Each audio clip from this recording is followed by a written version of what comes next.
Let's go. Yeah. For this play, this is where we wanted it. Back, looks, throws, ends up. Yes! Caught! Touchdown, Detroit Lions! They did it! Let's go! Oh, my goodness!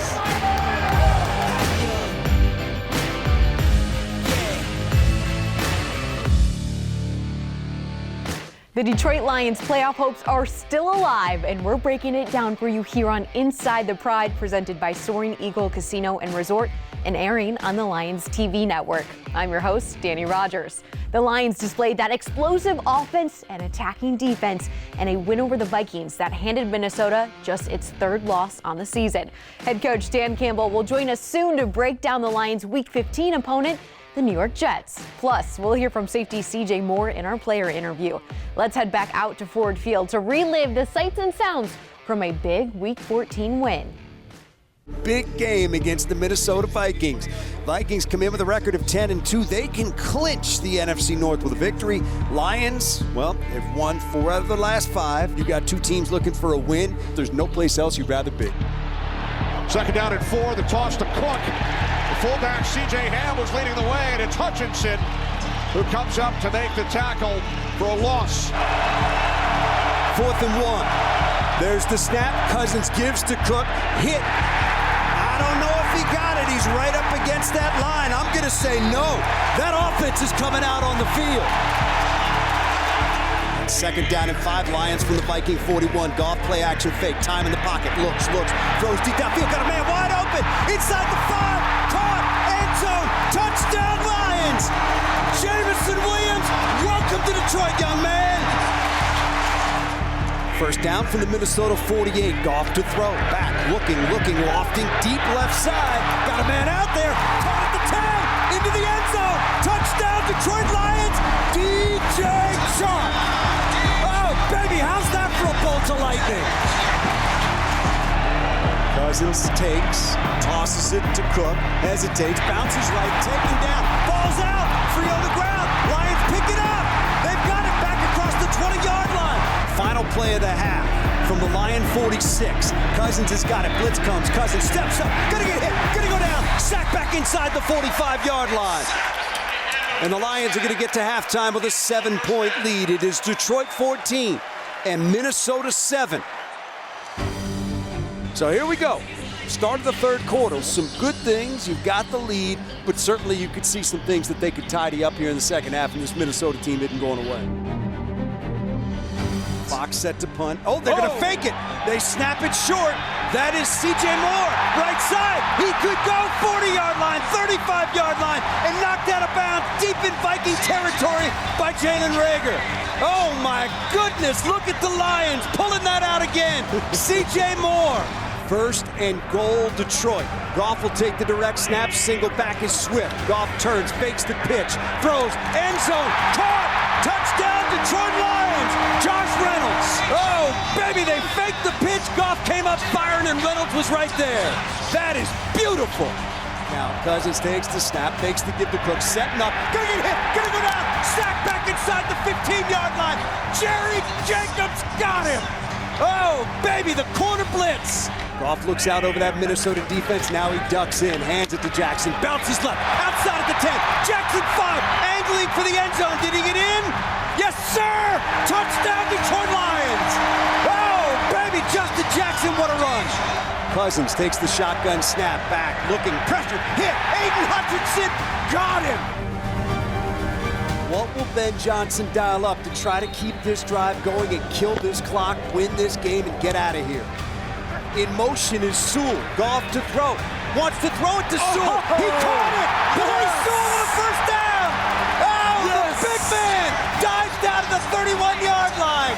Oh, that is beautiful. Badgley's ready to try to put this game away. Snap. Kick away. It is up, and it is good. He got it. Put it away, boys. Put it away. That's your ball game. Defensive back S.C.J. tallied a fumble recovery and a 42-yard fake punt run that stole a possession back for the Lions and ended in a touchdown that put Detroit up 2 scores in the third quarter. You'll hear from the fourth-year Lion coming up next. Inside the Pride is presented by Soaring Eagle Casino and Resort and sponsored by Priority Health, Kroger, and by Henry Ford Health. That's feeling good, though. Gentlemen, that is outstanding. You talk about you guys being ready to go. You guys have been ready to go for 6 weeks, man. That's the way to come out and set the tone for the day. Yes, sir. That's exactly what you guys did. You didn't bat an eye. And guess what? It wasn't quite the cleanest game either. But that's okay, man. We did what we had to do, and we took control of that game. I want you guys to enjoy this because we earned that. We're earning all of them right now. You're playing good football. All right, we got to keep going. We're into the next one, and the Jets are coming up. We got to be ready to go. It's a physical freaking team. We're going up to their place. Got 2 balls for 2 guys. There'll be more guys. Because there's a couple of things in here, man, that I really felt like tilted the game in our favor. Number 1 was we had a guy who had a sack fumble. All right, sack fumble right before halftime. All right, that Kirby got a hold of, and that is Isaiah Boggs. All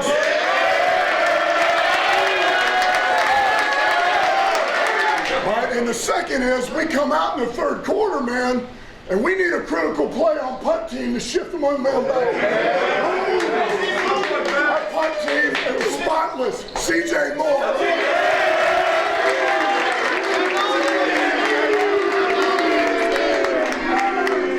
Stay hungry, just like you are, man. We're on fire right now. We got to keep it. All right, let it go.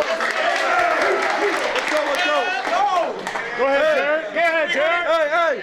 Hey, it feels different, right? It feels different. The work and the results speak to that. Keep doing it. Reload this week, 1 more at a time. 1 more at a time, stick together. Family on 3, 1, 2, 3. Against the Vikings, you were called for the fake punt. 42 yards, you rushed the other way with that ball. You get the first down. That's the second time this season. You did it last season against LA. Have you ever played running back in your football career? Never played running back. I played quarterback all my high school career in Pee Wee. Got a few championships as the quarterback, but never running back. Box set to punt. Oh, they're going to fake it. They snap it short. That is C.J. Moore. Huge shout out to Coach Phil. Man, we practice this stuff throughout the week.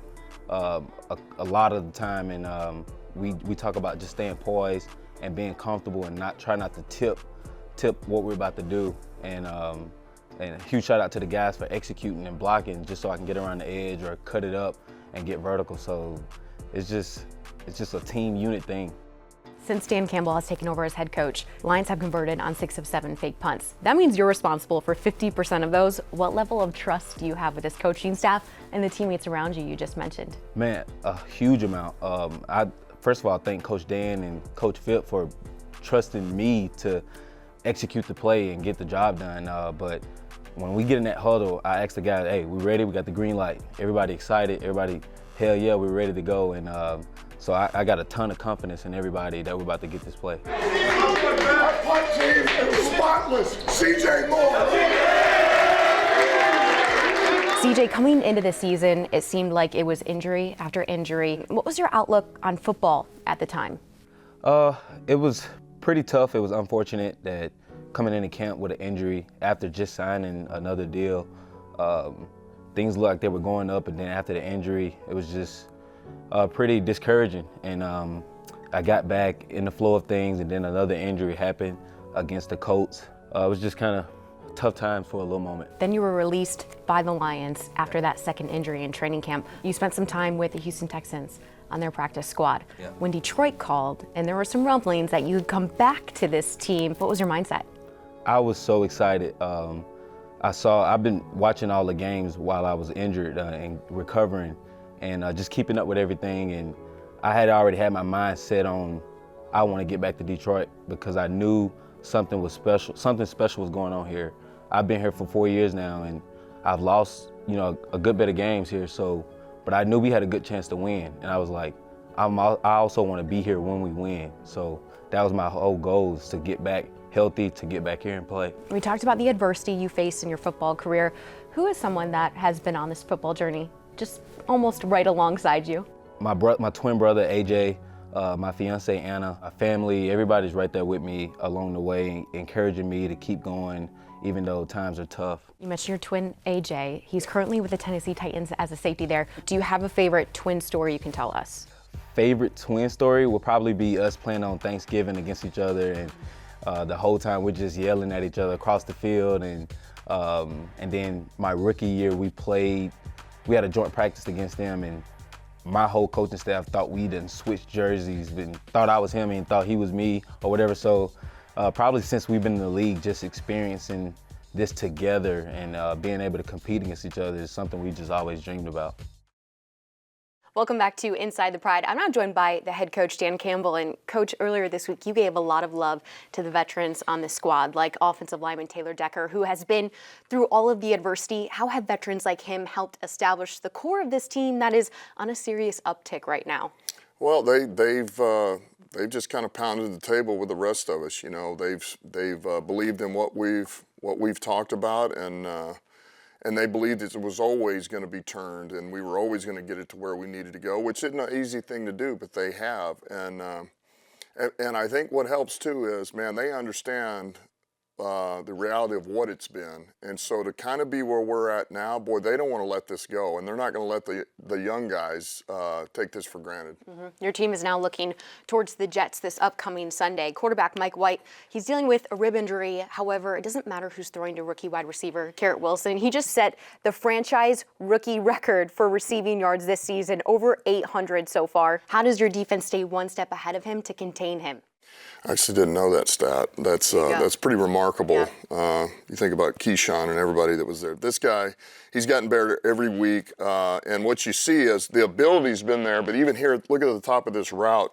He's just starting to figure a few things out at this level, just the subtle lean at the top. I mean, you can't beat this type of separation. That's about 10 yards of separation, so my gosh, I don't care who you are throwing. And then he's got the ability to finish these things too. You know, he's got speed and balance, and he's just every week he gets better and better. And so this will be another week we got to face another really good receiver. Looking to that Jets defense that they like to win with, you've got defensive lineman Quinnen Williams up there. Head coach Robert Saleh says Williams is unblockable. His teammates call him really smart. What does your offensive line need to really hone in on to make sure he doesn't disrupt your pass game? Yeah, he's really, this is a guy you got to really think about doubling, because these are the type of things he does. He's strong, he's powerful. He's really he is kind of a version of probably a little bigger Aaron Donald type player, if you will. You know, he's but he has that ability to take a game over, and that's why, man, we can't. I mean, you can see what he does right here, and a lot of times he'll just hit you with power and just knock you right back into the quarterback. This time he gets you with power and then whoop, slips you, and there he goes with the ability to take an edge. So he's a dangerous player. We'll see if Williams plays. He's dealing with a calf injury right now, so he's 50-50. We know cornerback Sauce Gardner, another rookie, will play, though. 16 passes defended. How does your receiving core try to get past him to make sure he's not a threat on that defense? Yeah, he's really come on. He's no different than 17, who we just talked about. He's got length, he's got speed, he's got ball skills, and he's got production on the ball. He can finish on the ball, which all good corners do, and you see it right here. Playing at a high level. So, look, we got our hands full. Coach, Jets are on a 2-game skid, your team on back-to-back wins. What's the most important thing to make sure your team walks out of MetLife for the second time this season with a win? Yeah, I think just to understand that the opponent we're getting ready to face is a very, very physical unit, and they've won a lot of games to this point. You know, they won a lot early, but they're very much in the playoff race over there. So, we got our hands full, but as long as we acknowledge that and just do what we've been doing the last 6 weeks, we'll be all right. The Detroit Lions are back on the road for the first time in 4 weeks and will head to East Rutherford, New Jersey to take on the 7-6 New York Jets. Kickoff is at 1 p.m. on CBS. Inside the Pride, presented by Soaring Eagle Casino and Resort, is taking a break. Up next, we catch up with our Walter Payton NFL Man of the Year nominee. I got one more thing for you here, and I need you to watch a video to do this. So let me just get this here. All you got to do is hit play. We got something for you. Hi, Jared, it's Kyla from Fate. I want to say thanks for all the work you've done in Detroit. Hi Jared, it's me too, and remember, your best man. Hello Jared, this is Keely from Fate. Thank you for your support of me and my city. Your kindness and generosity has provided me with some amazing opportunities. You've made a real impact in our city and on me. Your support has helped shape out my future, which has given me so many opportunities. For your service here and across your community. You have been recognized as Walter Payton Man of the Year for the Detroit Lions. Congratulations. Congratulations. Congratulations. Oh, that's awesome. Wow. Congratulations. Thank you, man. That's really cool. Try not to get emotional about it. Yeah, it's really cool for them to make that and seeing that video, and it's an honor. And as much as I'm able to help them, it's very rewarding for me, and it's an honor to be that. When I first came to Detroit, I didn't know anything about the city, and really, going out into these schools and going out into the community and meeting the kids and meeting the teachers and meeting the people who have had an impact on these kids has changed me and has made me a much better man and a much better person. Ever since I've been here in Detroit, feeling the love from all of you and being able to be a part of this community has been so special to me. The JG16 clothing line started a handful of years ago, and since I got out here to Detroit and partner with Fate, allow those kids there to design it, to really have their fingerprint on it. They're the future of the country, the future of the city, the future of wherever you're at, and be able to give back and help them, before they're able to go on their way and go on their path, and really, really means a lot to me, and hopefully means a lot to them as well.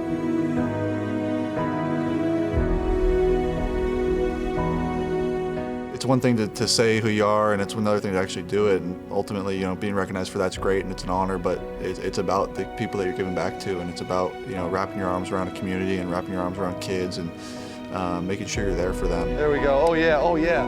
I think it's part of our job, and when you're the quarterback and when you're in the situation that I am financially, it's important to be able to help and lend a hand where you can, and not only financially, but as your energy and as yourself, and be there for people. And there's so many places you can in Detroit, and I'm very happy to and love being able to be a part of it, and something that I continue to hope to do. The Walter Payton NFL Man of the Year award is considered the league's most prestigious honor. Only one nominee per team. The winner of the award will be announced February 9th at NFL Honors and will take home $250,000 to their charity of choice. You can support Jared's foundation by heading to jg16.store for more information. We'll be right back. We're just about wrapped on this edition of Inside the Pride. Before we go, I've got some Rogers retweets for you. We're throwing it back to Sunday's game against the Vikings. Check out this beautiful piece of art. It's a Jameson Williams original. He drew this, it's a lion, folks, a few months ago, right after he was drafted. And these awesome fans brought this poster to the game. I think they might have known J-Mo was going to score his first ever touchdown in the NFL. The offense was clicking on all cylinders against the Vikings, large in part due to the guys up front. The offensive linemen, this is our shout out. Second in sack yards allowed, third in sacks allowed, fourth in sack percentage. These guys are crushing it. Most of the offensive line ranked in the top 10 at their position, according to PFF. And this is my favorite social media post from the Kalamazoo Growlers, KZoo Growlers. Avery is a Vikings fan. Tom is a Lions fan. Avery lost this bet. Good old Avery sporting a little sign on him that says, the Vikings are not that good. 34-23. That wraps up this edition of Rogers Retweets. Before we go, last week against the Jacksonville Jaguars, Detroit was able to surprise a couple of Detroit Lions youth football players, Juju and Kellen, for their play of the year. Check it out. We are happy to announce this is our youth football play of the year. And look at Juju go. Look at Kellen pushing the leg drive across the 15 to the 10, 5, touchdown. That was awesome. But do you know how cool it would be if we did the same thing, but with 65,000 people here in Ford Field? Ford Field, make some noise for Juju and Kellen.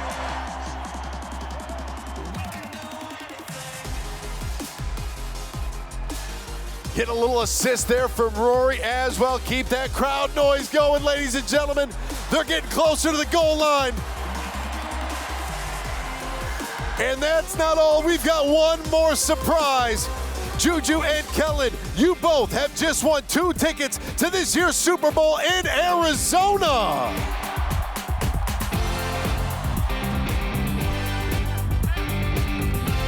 Let's hear it one more time for Juju and Kellen.